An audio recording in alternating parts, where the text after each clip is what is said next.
This week on Supercars Talk, I catch up with my Super2 friends for a mid-season report, while qualifying at Bathurst just got complicated.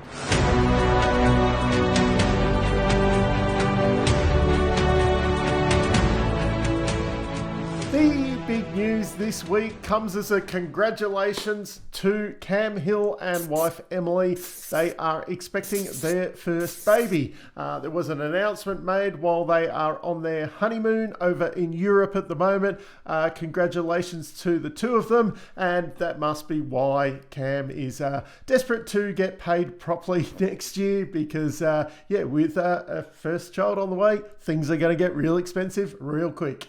The actual big news, though, is that it looks like there will be a qualifying shake-up for Bathurst this year, which will in turn affect the starting grid. Now, there was rumours coming out a few weeks ago that we discussed on the show that they were going to drop the stupid rule from last year where the main drivers had to start the endurance races. So typically with this, we do focus on just Bathurst, but this rule will be happening for the Bend Enduro as well.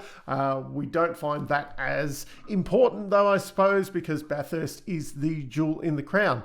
So last year, the main drivers had to start the races, which kind of fed everyone into the same strategy for the day. As I said, I think it was Brodie Kostecki and Todd Hazelwood were one of the only crews to do something a little bit different, where Todd did kind of an extra stint towards the end of the day. So Brodie was a bit fresher for the final two stints, whereas all the other teams kind of got their, co-driver laps basically out of the way as quickly as possible, and then got their main drivers in for a really long stint at the end of the day.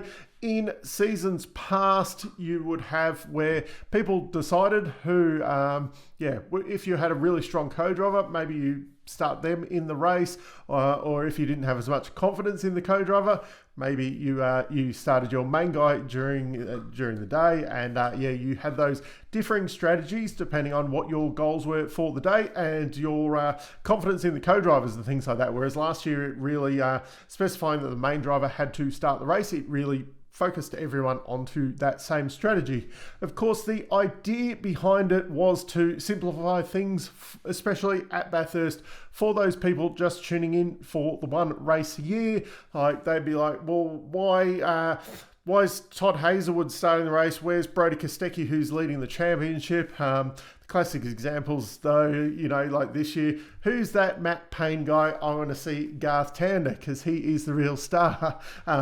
Or Craig Lowndes, Jamie Whincup. These are all co-drivers. The Lowndes one, they can juggle that how they see fit on that one. But yeah, there is a little bit question mark over whether some of the co-drivers are a bigger name than some of the main drivers. But anyway, that's a side note. What they are looking at doing this year, which it's probably going to happen, which totally takes away the confusion of what previously, because the top 10 shootout, so if you qualify outside of the top 10 shootout, you can start whoever you want in the race.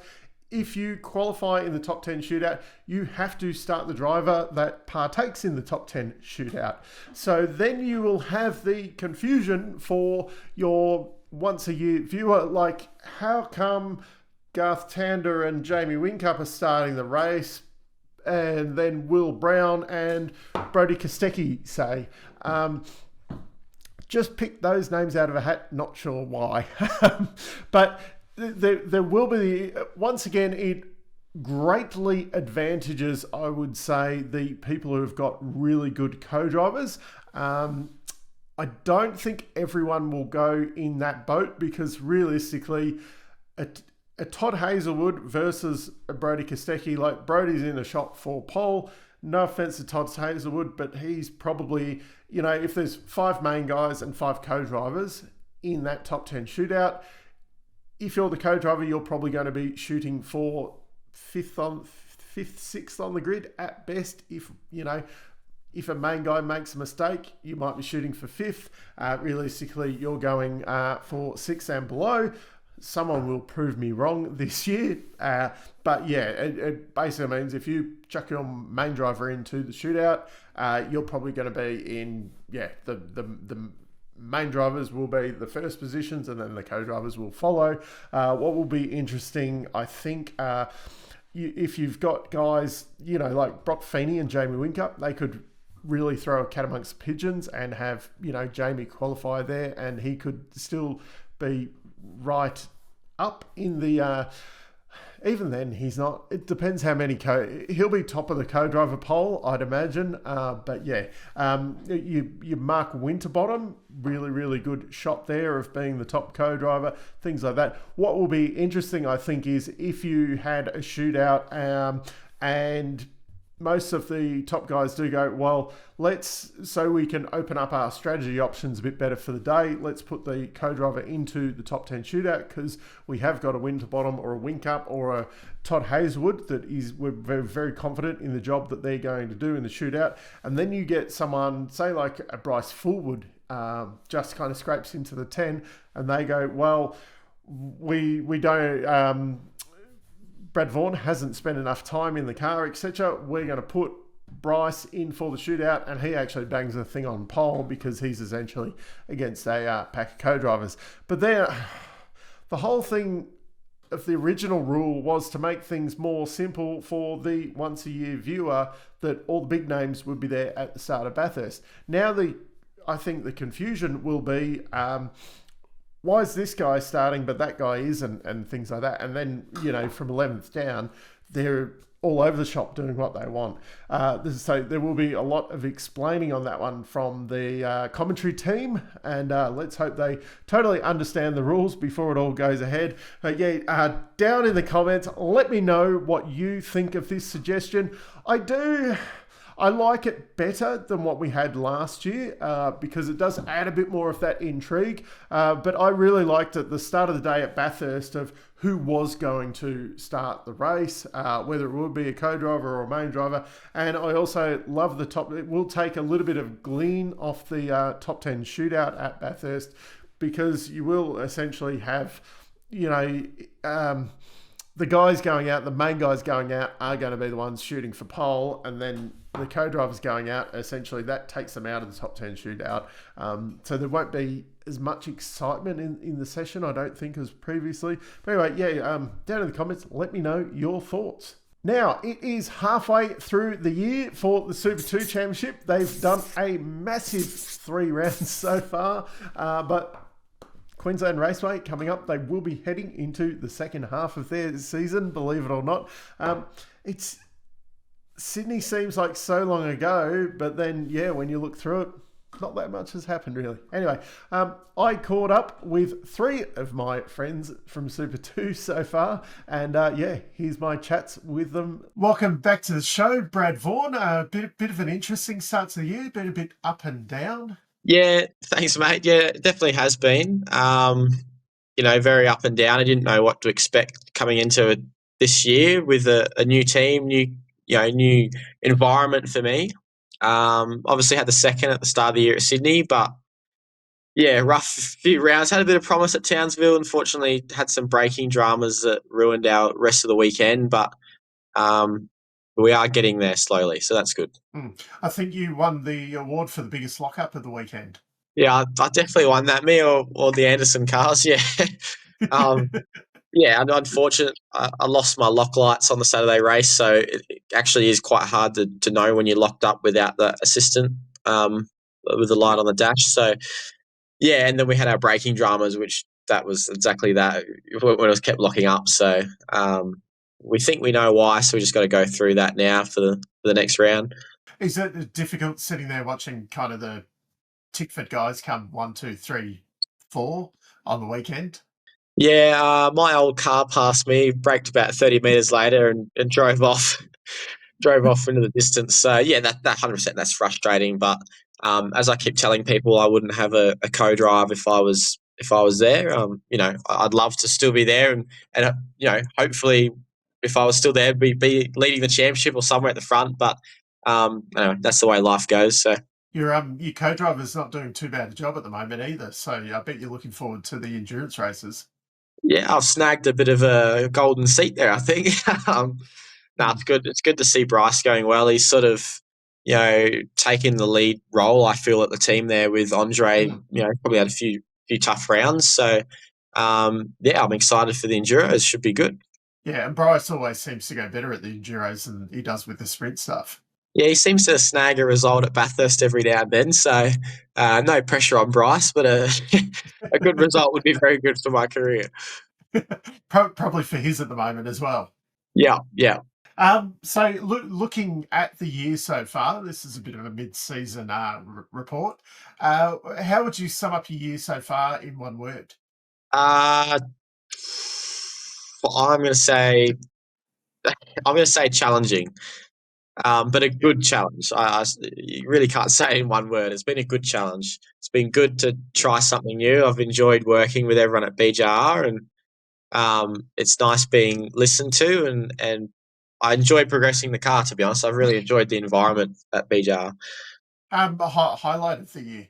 The highlight would be the second place at Sydney at the start of the year. To be Yep. 22nd the day before, put our heads together that night, come back out and be second the next day. And the first podium that BJR's had in Super 2 for quite some years. And low light of the year. The lock up at Townsville. What's been your biggest surprise so far this year? Biggest surprise would be just how well I've fitted into the team. Like everyone's been really welcoming. I get along with the main game drivers well. I get along with Brad well, so that's been a really nice, surprise. So Brad's a good boss to work for. Yeah, for sure. I find him easy to talk to, which is good. So, yeah, that's a positive. It's not like you're going to say he's a bad boss anyway at the moment.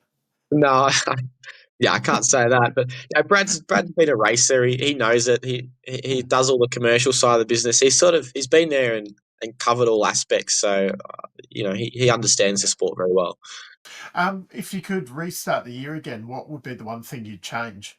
I think there'd be some setup stuff from our side of view that we've learnt that maybe didn't work at the start of the year that is working now. Um, but that's all part of the game. Take away all the setup stuff and everything. What would you give yourself as a grade so far this year? I feel like I've been driving the best I ever had in my career.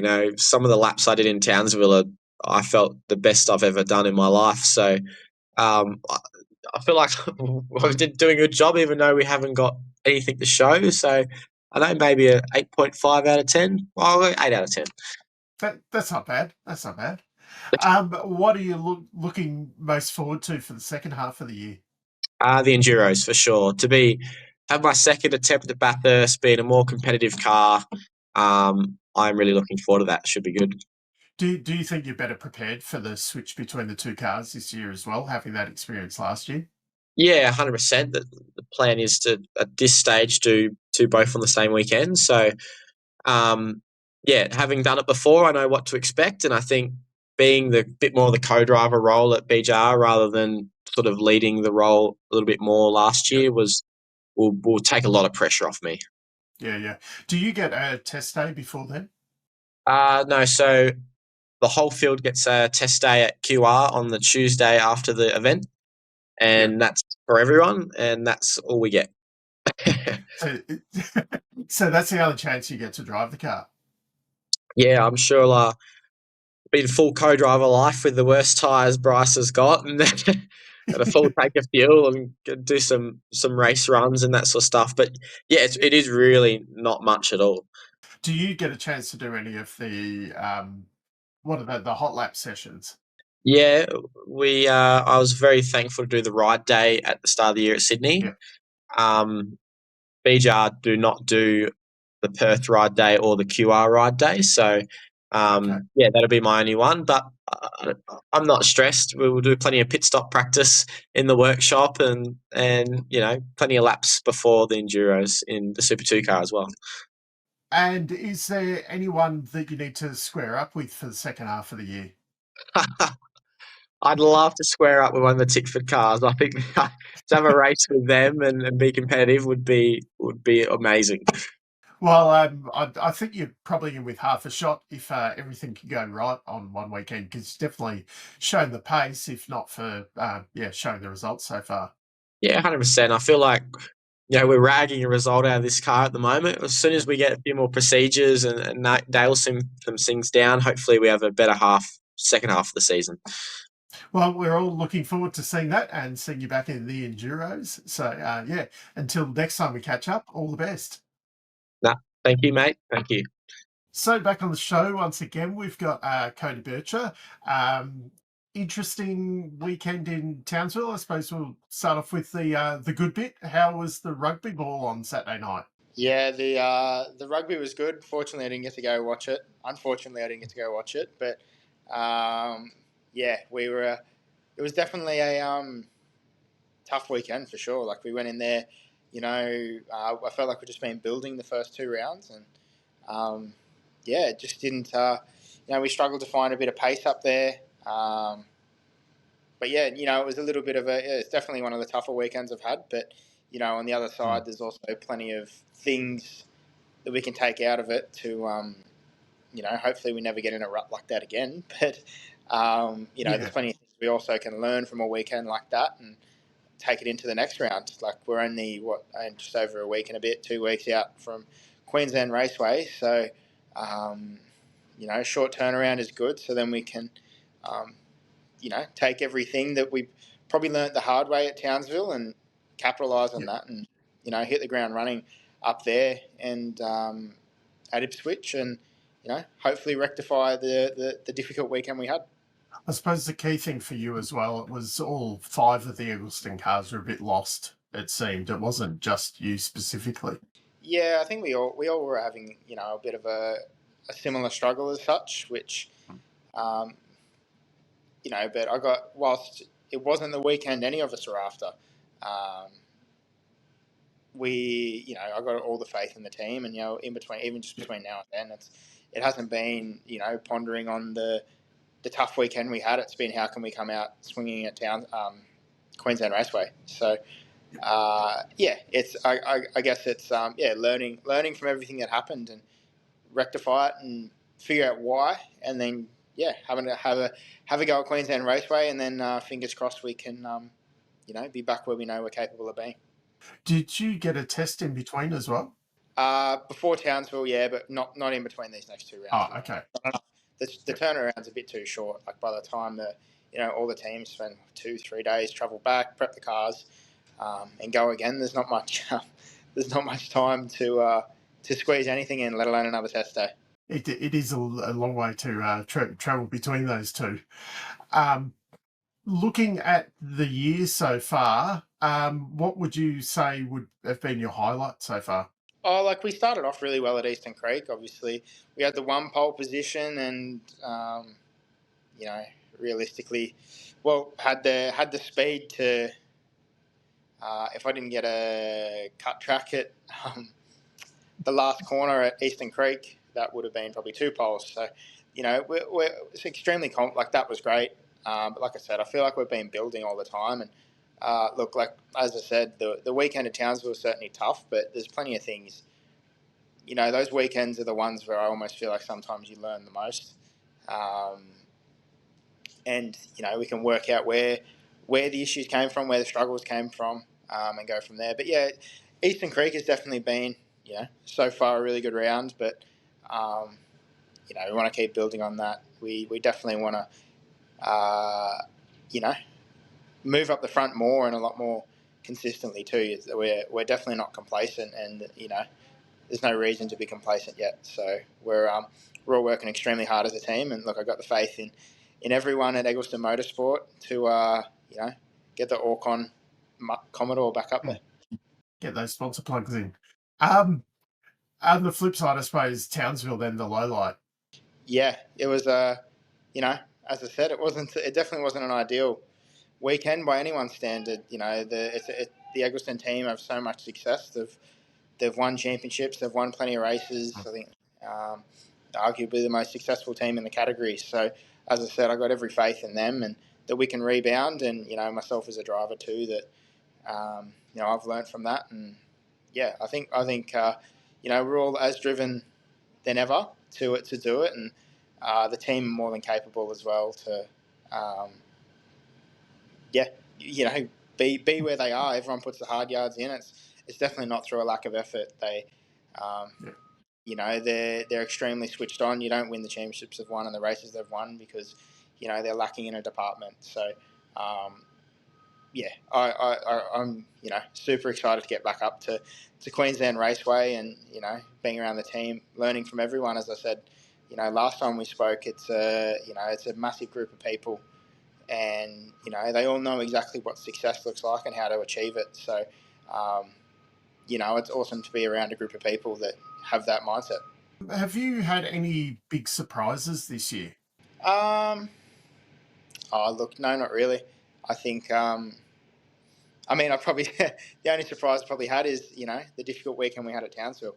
So, really, we've just been focused on what we're doing. That's been the biggest thing. Like, if you look too far out of your own scope, I feel like it's quite easy to get lost. So, it's a super competitive field. Like, you got 23, 24 cars covered by not much time at all. So, and not only that, it's been some awesome, really hard racing. So, look, I think, and you've seen that, I think across 6 races, there's been, is it 5 different race winners? I think that's right this year. The field is, it's pretty, you got to be on your A game all the time, and small things make a pretty big difference. So, if there was anything you could change this year, what would it be? To be honest, I wouldn't say anything. It's obviously everyone wants to go out and win races straight away, but you got to build the foundation and get all the the little things right, and the results come. So, as I said, I feel like we're only just building and getting started. So, I'm really excited to hook into this second half of the season, and obviously my home round Bathurst coming up very shortly is one I'm definitely very excited for, and I just can't wait to get to Queensland and hopefully rectify our tough weekend. That kind of covers off the next question. What are you looking forward to most for the second half of the year? Yeah, that's right. I mean, it's hard to go past the Bathurst 1000, whether it's for me, it's an added, it's a bit of added drive. It's a home round for me, but regardless, I think everyone would probably say it's one of their favourite events of the year, for sure. It's the atmosphere is off the charts, let alone the track. The track is one of a kind. So it's certainly keen for that weekend, but I haven't been to Adelaide either, so Adelaide will be pretty cool too.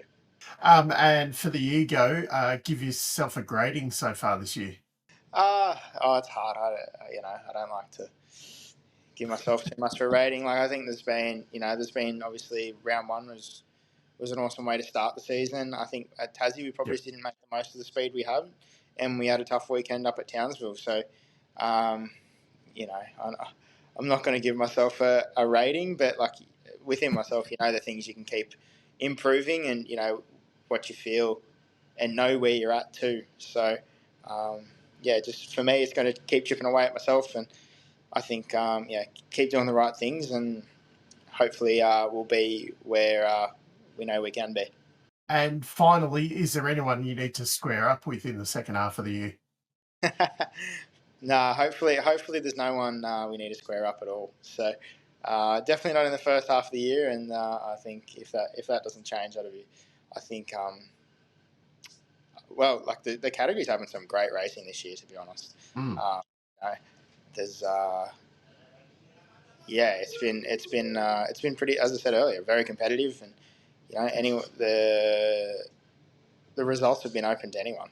Well, we're looking forward to seeing how you go over the remainder of the year, and all the best, and we'll catch up soon. Righto, thank you.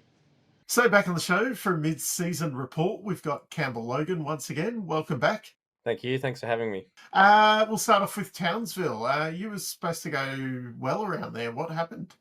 Oh, come on! It wasn't a total disaster compared to the first 2 rounds of the year. Saturday was not a bad day for us. Qualified 4th, which for me is a PB in Super2. Was pretty happy considering the circumstances around that. Like the red flag really did not play into my favour. When I was doing my new tyre run, I was just about to finish my first flying lap and caught the red. So did my best time on the second run, which is pretty unheard of. I think only a few other guys did it, so that was quite good. But race car in that one was just a bit weak. We finished sixth, so I was quite happy to be that far up with what felt a lot more in the tank for Sunday. But yeah, I just made a meal of Sunday, so that was a bit disappointing because there was a lot more on the table, which is yeah, something I'm learning from. But it was a much better round in terms of outright pace than what the previous 2 rounds of the year have been. You seem to have a really good battle with Batesy on, I think it was the Sunday as well. I don't know about good. I wasn't really thriving in it. I mean, yeah, had a chat to Batesy after. Like, it was a good battle. I was trying to do everything I could to move him out the way. There's a few things I learned in that battle. Ultimately, it cost me from moving forward. I had much better pace than him, and I think a few guys in front of him I had better pace. But yeah, getting stuck there and cooking the tire around that track just really limited my progress. But and there was a few opportunities which I should have taken, but I tried to do something else. It didn't quite pay off. So I'm learning from that. I'm working with the team closely on how to attack each track for the remaining rounds, on how to make sure that doesn't happen again for me. But yeah, it was a good battle. I think we got a bit of TV coverage, which is always nice. But ultimately, it stuffed my race. So Batesy's not my favourite. No more friendship with him anymore. Oh no, he's still a good guy, but yeah, I'm gonna move him out the way a little bit more than what I did if it comes to that again. So looking forward to QR. Do you think you're going to go better there? I have no idea, to be honest. Historically, the Walkinshaw cars probably aren't the best at QR, which is a little bit concerning. But I think from where they are as a base package, when I think the last time they raced it was 2019, so this is obviously well before Chaz joined the team.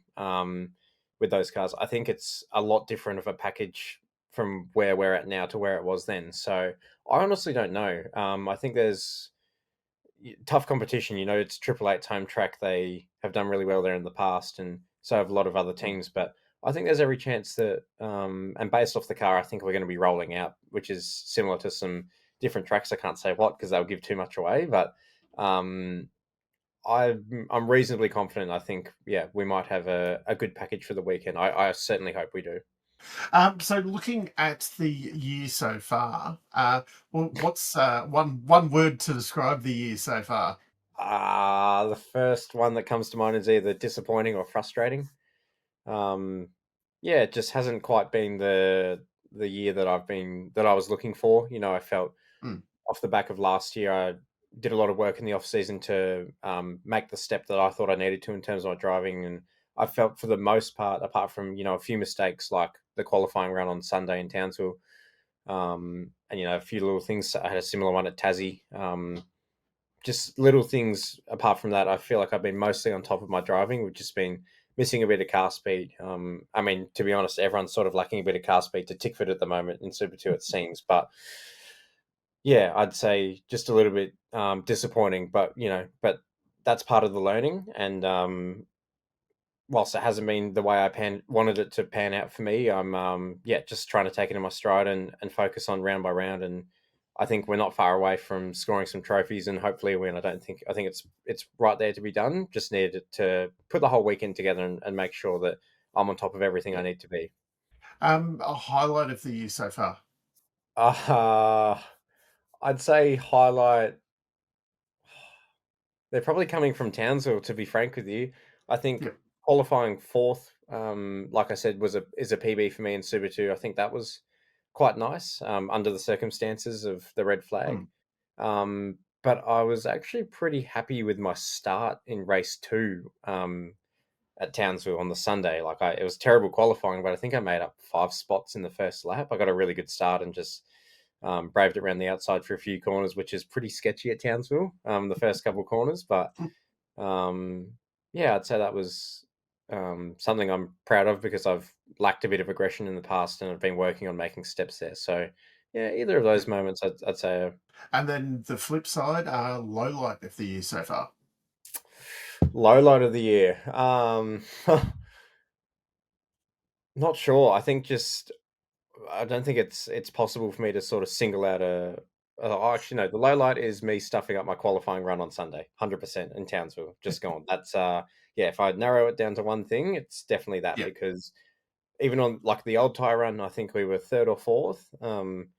And the potential to fight for pole position was there, especially on the new tyre. But I just completely made a meal of it. So I think that's probably the most disappointing moment so far.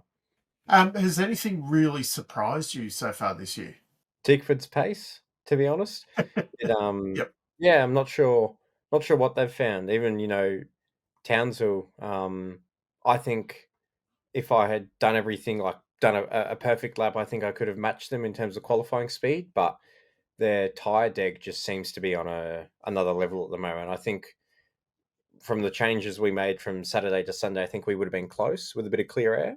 But yeah, they just seem to have a little bit more on everyone at the moment, which is kudos to them. But that never means giving up on trying to beat them, and they're certainly not unbeatable at all. No, they're just doing a very good job at the moment, and the repeatability of it seems to be very good. Yeah, especially across 4 cars, like they're all up the front. So it's not just like you've got a couple, 1 or 2 star drivers. They're all consistently fighting up the front, which is, very impressive. If you could change one thing since the start of the year, what would it be?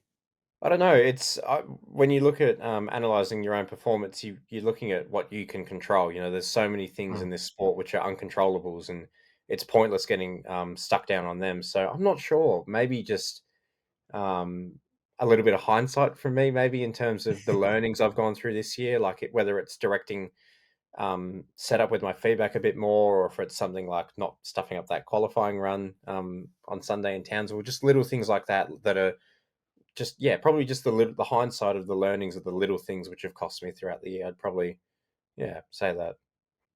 If you could give yourself a grade, what would it be so far?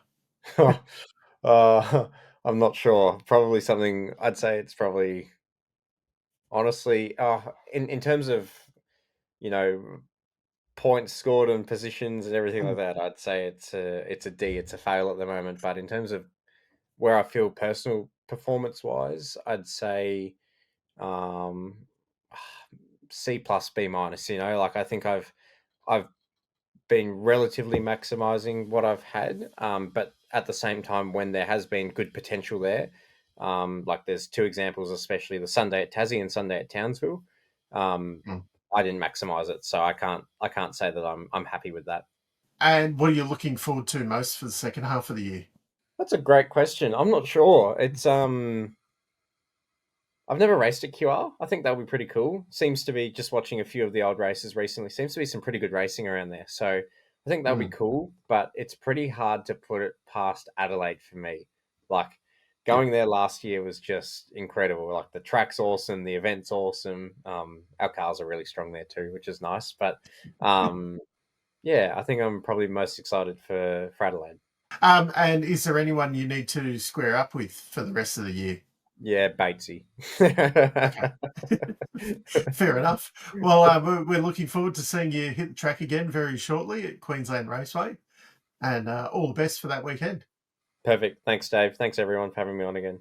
So once again, a massive shout out to Brad Vaughn, Cody Burcher and Campbell Logan for their time. Really, really do appreciate it. It's great catching up with you guys and seeing how your year is going. I hope you guys are getting as much out of it as what I am. And by you guys, I mean the viewers. As I said, down in the comments, let me know what you think about the new qualifying/start rules, especially for Bathurst. No one seems to care about that it's happening at the Bend so far. I think there's a lot more question marks with Bend, how that's going to play out. And I also think they're being a bit more proactive this year with rules on that, where the co-drivers do have to do more of the race. I'm trying to remember the specifics. I think in previous years, they had to do a minimum of 35% of the laps. This year, I think it's 38% off the top of my head. It's not much, but it just means that you basically, the co-drivers will have, you cannot get them to do their laps under just 2 stints. It will have to stretch over to an extra stint there, which definitely will make it a little bit more interesting. And then we'll have all of the variables of the bend, whereas, Sandown, we've been going there for a very long time. Everyone knew it was straightforward. The bend will have its own issues because it will be a crap race because everyone will spread out. And it'll be much like the Phillip Island 500s where, it doesn't lend itself to the best endurance race, but fingers crossed I am wrong on that one and we have a belter for it.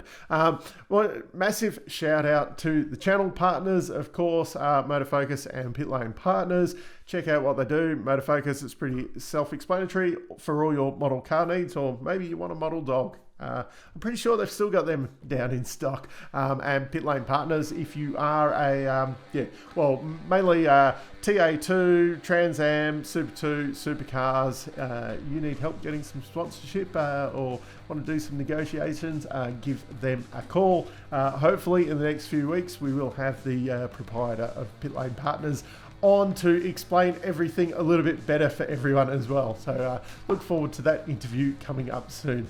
But anyway, until next time, I'm still Dave, and I'll catch you later.